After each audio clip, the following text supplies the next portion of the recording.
Da er vi klar med enda et nytt review. Denne gangen av et komplett kit fra Wismec, Vikino D30.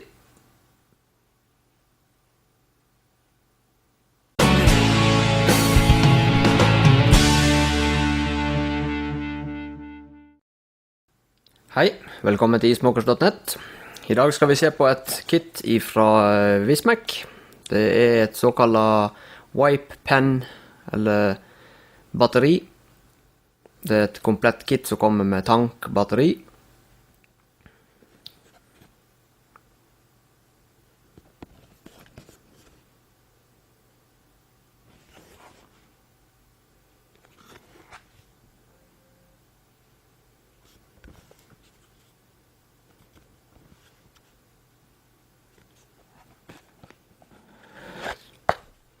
Åpner den opp, så får du et lite advarselskort og en liten brukermanual.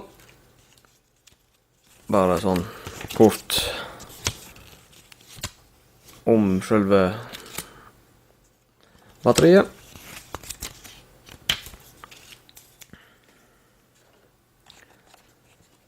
Så her ser det ut inni boksen. Vi har batteri og tank. Og så følger det med en ekstra coil. Det står også montert en coil i tanken. Batteriet, som du ser, er ganske stor størrelse på vanlig 510 connector. Det som er veldig kjekt med batteriet her, er at du kan justere. Du har en ring på undersiden. Du kan justere ifra 5 til 60 watt. Og så kan du kjøre den på bypass. Så han begynner på 5 og 10, 20, 30, 40, 50, 60 og bypass. Det justerer du enkelt med å bare vri på bunnen på den.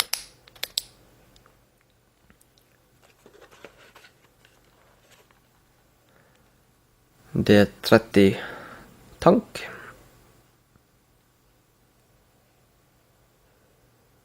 Har avtagbar 50 driptip. Store luftehull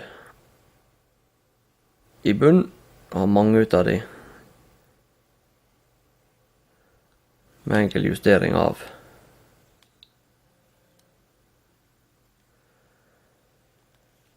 For å fylle tanken, skrur du av helt toppen. Og så ser du, har du hele. Du kan fylle rundt coilen der, så her er det veldig lett å fylle. Tanken er på 6 milliliter, så her har du plass til mye juice.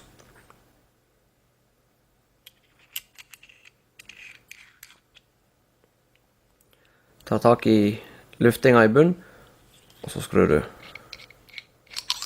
Så kommer hele coilen ut.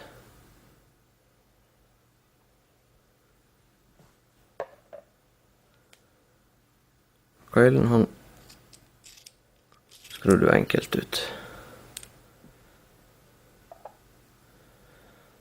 Ser du luftinga i bunnen, du har store slotter. Selve ringen kan du også ta av.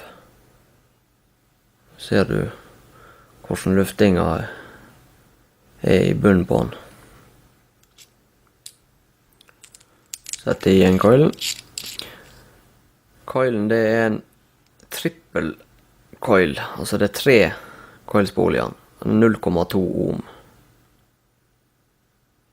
Coilen er ikke oppgitt med noe watt styrke, men jeg har nå kjørt den på alle innstillingene. Kjørt den på bypass, og de holder fortsatt, så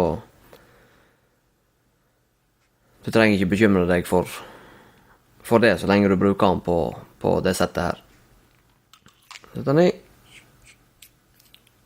og skrur på plass.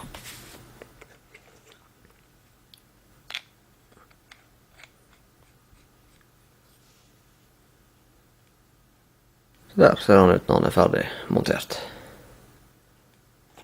Nå har jeg sett i coilen og plassert.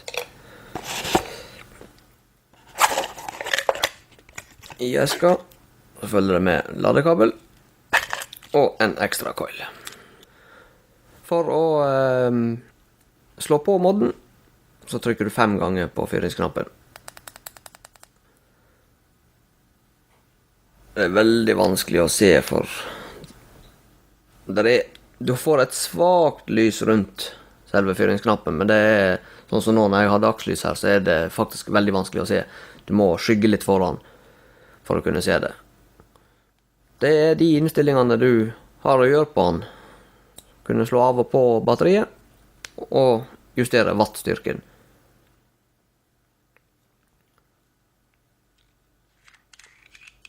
Så fyller den opp med litt ljus.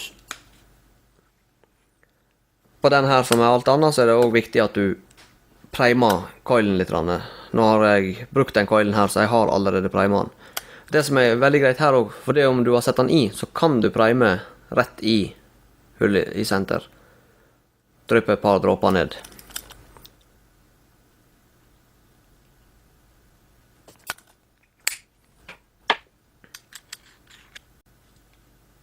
Og som med alt annet, første gangen du tar den i bruk, la den stå noen minutter sånn at coilen får dra opp godt med ljus. Velger du hvilken wattstyrke? Jeg bruker å kjøre den stort sett på 50 watt, og synes jeg han har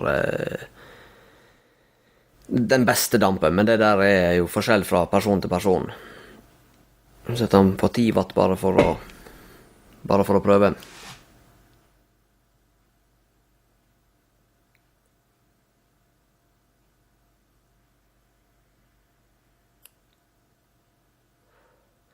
Da er det nesten ikke damp, så det er veldig godt for en nybegynner for eksempel.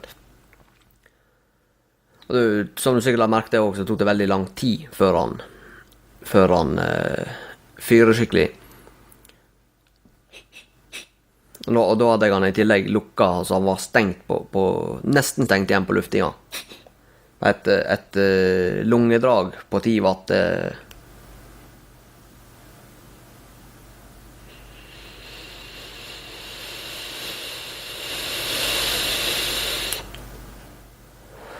du ser det er nesten ikke damp. 20 watt.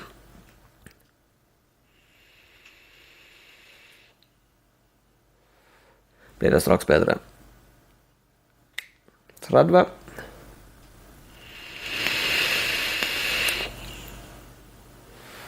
Så er det allerede på 30 watt, så gir han bra med damp.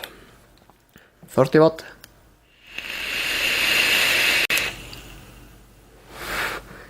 Veldig bra. Nå begynner du å få litt varm, ikke direkte varm, men du kjenner at det begynner å bli temperatur på dampen. 50 watt, sånn som jeg bruker den vanligvis.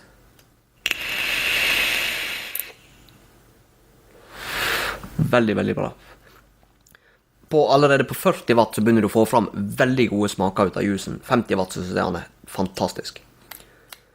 60 watt.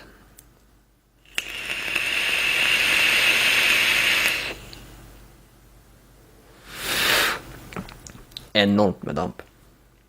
Og så bypass.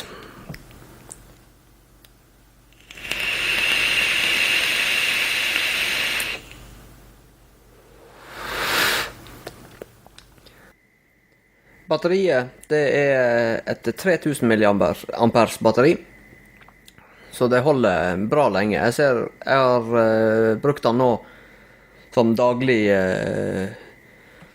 damping, og jeg lader den opp om natta, og han holder stort sett hele dagen. På kvelden hender det at jeg må lade den. Det spørs jo selvfølgelig litt hvor mye du damper. Nå har jo jeg testet den veldig mye på forskjellige wattstyrker, men veldig god kapasitet på batteriet.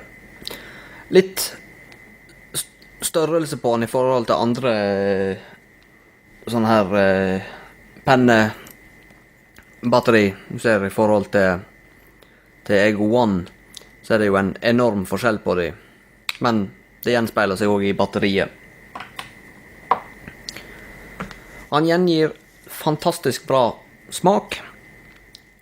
Han har veldig god damp.